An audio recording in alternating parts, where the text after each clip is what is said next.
just add, while we're talking about education, that the specific benefit of the teacher-student relationship. A lot of these kids who live in generational poverty don't have any other adults in their life who can recognize what their needs are, and teachers have such an opportunity to identify when kids need things. You know, research shows that if a resilient person has one significant adult in their life, they can survive. And I'm just talking one. So if they start from 3-year-olds all the way up through seniors in high school, and they have a plethora of people who are investing their time and their energy into them, then the chances of them being successful are infinitely higher. As we researched generational poverty, that was the moment that we decided at Shared Blessings that we were going to start putting tremendous effort into connecting with schools and teachers and administrators, because we realized that school, there's the opportunity for both of those things to happen: education and significant relationships. Not to say we don't need them elsewhere. We absolutely need them elsewhere. But we realized that schools were the front lines when it came to students and whether or not they were going to live in generational poverty or whether they were going to find a path out of that. And he talks about just the smallest spark, as you mentioned before, and that would be, it's great if you can have that one person throughout, but it might also be you seeing them in the hallway and asking how they're doing. They go to church and you just give them a smile and check on them. They see you as a board member, see somebody throughout their life that just takes a minute just to give them that spark, just to help them see something different.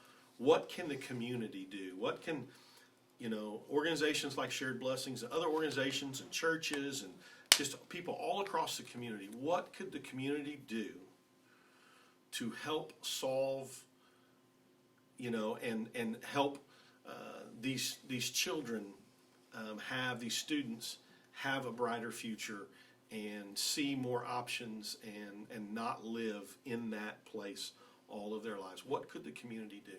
A lot of it too is maybe not even monetary, but just time. Yeah, I mean, somebody there's to so pay many, attention to them. so many kids that, need somebody to read to, just to sit down with them and let them read their book, let them help them with their homework. And you don't have to be a scholar to do that, just to be there. Well, not only that, just flipping on the other side, and one of the hurdles we have is, and we've all sit here and talked about, is about breaking down barriers with parents and letting parents know it's okay to Get help. get help and not There's no shame in it. not be embarrassed about it. That we have a system in place to help you. I'm really glad that you said that, about there's no shame in asking for help, but there is. There's a lot of shame in asking for help It makes them feel less. because we've been taught, I know I was taught too, you've got to figure it out. You have to figure it out for yourself. Don't ask anybody because they're going to look down on you. And so then there's a lot of secrets too, and so there is shame in asking for help. And I think until that's alleviated, then we're always going to struggle.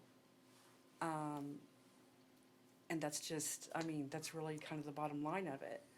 But because teachers have the ability to form that relationship with that student, they can be respectful and show honor to that kid and do it in a discreet way that speaks life and says, hey, I noticed, you might need some of this at home, in a way that's not humiliating, that these kids wouldn't be able to get in another environment. I think it's important, I think you touched on something, we talked a lot about how we help kids, but the educators are on the front lines. My wife's a school teacher, that nobody spends more time during the day with kids than teachers, and so it's very important for the community to figure out not only how can we help these kids, but how can we help the educators that are, not only trying to teach them math, but also trying to, make sure they got enough to eat, and make sure their physical and their social and their emotional needs too. So it's very important for the community to not only help the kids, but help the educators as well.